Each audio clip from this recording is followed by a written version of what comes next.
ser o melhor árbitro do Brasil, eu pensaria, não, então vamos pegar o melhor árbitro e colocar. Mas então, ele é o melhor. O que nós opinamos aqui, eu, o Richarlison e o Lino, com a discordância do Pedro, é que a CBF poderia ter evitado a escalação dele. Era só isso. Só isso. Porque até para proteger o Klaus, ele vai no Maracanã pressionado de ambas as partes, cara. O Flamengo pode achar que ele quis compensar um lance. E o Botafogo, qualquer lateral que ele marcar invertido, vai fazer um escândalo. Eu acho isso, é uma questão de preservação. Inclusive, nem dá publicidade. Você escala um árbitro, por que você não escalou o Klaus? Porque eu tenho 30 para escalar, você nem dá publicidade. Eu acho que faltou um pouco de tato ali, na minha visão, claro. Tomara que seja uma grande arbitragem. Sim. Mas vamos à vitória do Botafogo, que é um assunto mais relevante do que esse, evidentemente. Do Botafogo ter saído vivo ontem num jogo chave. Rodemos os melhores momentos da vitória de 3-1, depois de um primeiro tempo encrenca, Henrique. Na verdade, sim. E aí entra a mão do treinador, né? Que ninguém entendeu. Claro. Olha aí, ó, primeira festa, cara. Que mosaico bonito, cara. Um grau de detalhe, assim, raro de se ver no mosaico. Desde o ano passado, tudo certo, cara. Desde o ano passado, a torcida do Botafogo tira a onda nos mosaicos. Deu tudo certo. Bonito demais. Né? A Botafogo precisa fazer 3 bons jogos para vencer os 3. Mas o Botafogo agora pode sonhar em classificar em primeiro da chave. Por que não? É claro que é difícil. Pega o Júnior Barranquilla, pega o da LDU. São times que são difíceis de serem batidos.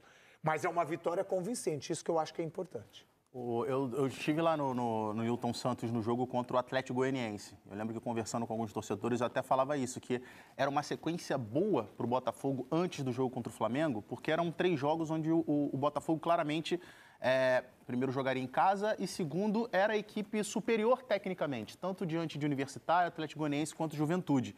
E naquele jogo o Botafogo, apesar da vitória por 1-0 contra o Atlético Goianiense, teve uma atuação muito ruim, o time saiu vaiado de campo.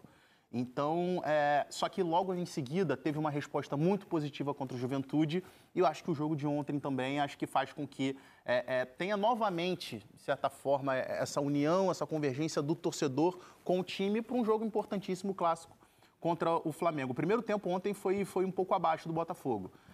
Ainda tinha uma dificuldade, acho que o Júnior Santos estava jogando por dentro, mas numa característica que eu acho que não acaba não potencializando o melhor dele, porque ele estava jogando muito de costas para o gol, e ele não é um jogador que tem esse refino técnico com relação a pensar o jogo, a jogar entre linhas. Ele é o cara de velocidade, de potência, de arranque, de drible em velocidade, até de conclusão também. E aí a gente vai ver, no segundo tempo, para mim, o que muda.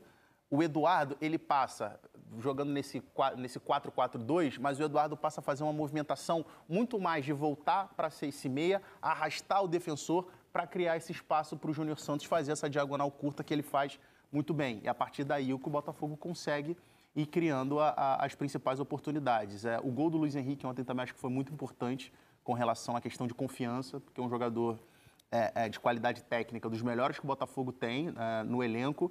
E a gente vinha, o próprio jogo contra o Atlético Goianiense, ele não conseguiu ir bem, o Jefinho também, que ontem não esteve à disposição porque sentiu dores no joelho, também não foi bem contra o Atlético Goianiense. A gente viu ontem o Luiz Henrique novamente se movimentando muito bem, criando boas oportunidades, fazendo um gol de muita frieza na cara do gol. Então acho que a vitória importante demais, porque recoloca o Botafogo vivo dentro da Libertadores, mas a questão do desempenho, sobretudo no segundo tempo, eu acho que foi o mais importante ainda para dar confiança para o time na sequência da Libertadores, mas principalmente visando o jogo de domingo clássico contra o Flamengo. A crônica de vocês é perfeita, eu só queria acrescentar dizendo que o Arthur Jorge está conseguindo, aparentemente, né, fazer com o Botafogo o que todos os outros treinadores tentaram e não conseguiram, que é aumentar a posse de bola do time, a capacidade que o time tem de circular a bola, e ontem a posse de bola foi alta o tempo inteiro, acho que terminou perto de 70%. Ou seja, o Botafogo soube ter a bola ontem, mas continuou agressivo, continuou tendo aquele jogo de espetadas, de saída em velocidade. A recuperação técnica do Eduardo é fundamental para o time. Eu acho, ele está na lista dos jogadores essenciais. Ele estava na fase ruim, a fase dele não sei se virou e tomara que tenha virado a partir do jogo de ontem, porque o time precisa dele. Ele é um jogador muito versátil, importante. A ausência do Tiquinho aí, daqui em diante, por algum tempo, vai fazer diferença para o Botafogo, porque não tem um outro centroavante, né? É uma questão de não ter à disposição mesmo, né? Sem o Matheus Nascimento, o Janderson já saiu, e sem esse jogador de referência, ele vai ter que encontrar outros jeitos de jogar. Mas tendo o Eduardo à disposição, eu acho que o time ganha muito, muito. Eu vi um Botafogo um pouco diferente hoje, acho isso muito legal. E eu acho que é legal, só completando o que o Lino falou, e aí entra naquilo que eu falei do Arthur Jorge, porque o primeiro tempo não teve essa mudança tática de disposição dos atletas, e por isso que o Botafogo não conseguiu render, mesmo após a entrada do Eduardo, que foi logo no começo do primeiro tempo. Porque ainda o Júnior Santos ficou muito preso, o Savarino ficou muito preso, o próprio Luiz Henrique ficou muito preso. E aí, do intervalo na volta do intervalo, aí sim, aí começam as mudanças, o Luiz Henrique entrando por dentro, ora o Savarino por fora, o Eduardo fazendo uma função de atacante, liberando um pouquinho mais o Júnior Santos para ter essa velocidade. Então, esse entendimento do que precisava o jogo, e aí tem que colocar na conta do Arthur Jorge. Mas foi casual, né? Sim. Ele não vai planejar a lesão do meu centroavante e vou jogar assim. Mas eu estou falando depois, no intervalo. Que ele deve ter conversado e remontado, exatamente. A solução apareceu e isso é legal. O que eu acho mais legal, cara, é ver o Botafogo com bola no pé. Esse time desperdiçava muita bola, dava contra-ataque para adversário, rifava bola boba, esticava a bola longa quando não devia. Tá ficando com bola no pé de forma mais inteligente. Acho que essa é a grande contribuição do Arthur Jorge. Uma outra coisa, só para terminar o meu pensamento, é o segundo gol. É a prova disso. Aonde o Gregory rouba a bola. Ele já está para lá do meio-campo. O Botafogo não fez o gol e ficou para trás se defendendo. Continuou explorando aquilo que tinha de melhor e sufocando o Universitário. O Gregory rouba uma bola aqui quase do lado esquerdo. Eles estão discutindo lá no Seleção do Peru como se fosse falta. Sim, falta. E aí dali sai o bom passe do Júnior Santos para a infiltração do Luiz Henrique. E time organizado, né, cara? O time organizado, o time peruano, hein? Time organizado, o time peruano, hein, cara? Ninguém fica invicto. Quanto? 20 e tantos. Essa dificuldade de conseguir...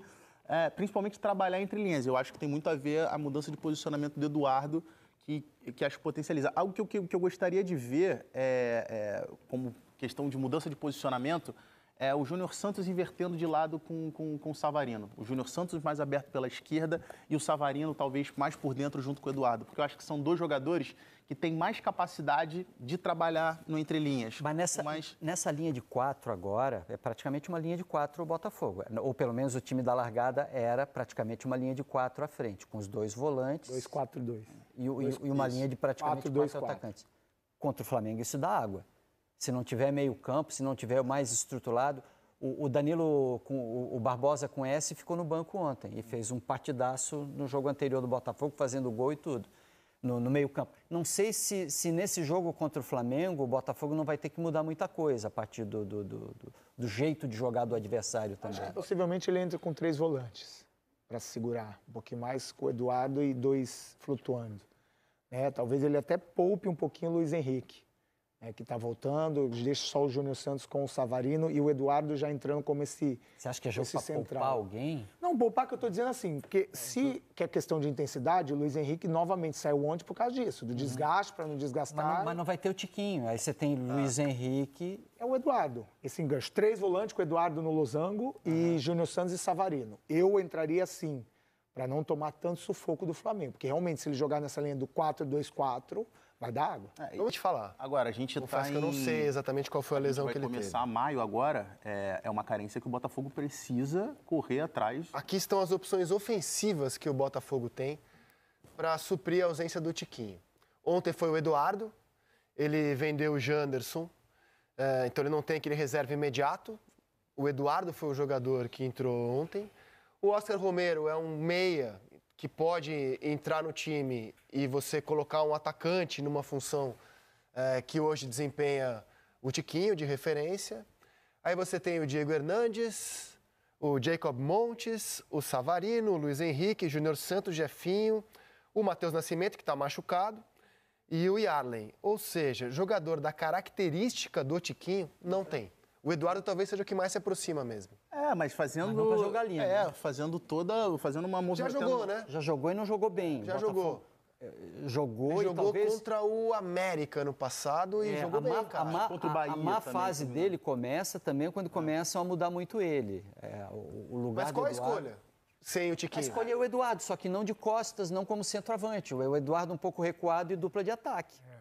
E eu acho que é o melhor porque mexe menos. Quanto menos mexer, principalmente se for continuar Savarino e Júnior Santos, que deve ser isso, quanto menos mexer, melhor para o Botafogo. Porque se você põe um outro lá e mexe o Júnior Santos para centralizar, coloca o Romero do lado, aí já começa... Agora, esse jogo contra o Flamengo, acho que a gente vai conseguir ter uma ideia um pouco melhor do nível que o Botafogo está nessa evolução que a gente tem falado, que ainda é passo a passo com o Arthur Jorge, porque esses 3 jogos foram jogos em que o Botafogo teve um nível menor de exigência no que era o grande problema do Botafogo até aqui, que era a questão defensiva.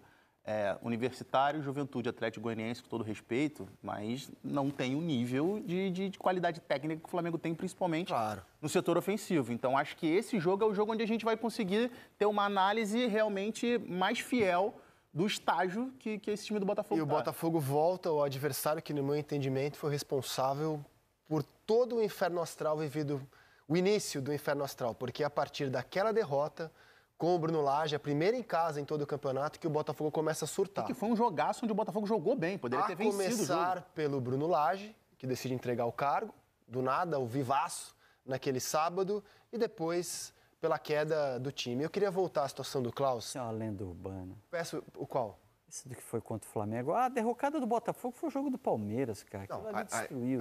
Antes do Palmeiras, o Botafogo já vinha em queda ali. Né? Mas já aí estava metendo 3-1, pênalti à disposição, 4-1, o time ainda estava jogando pro Botafogo, pro Palmeiras, sacramenta a perda do título.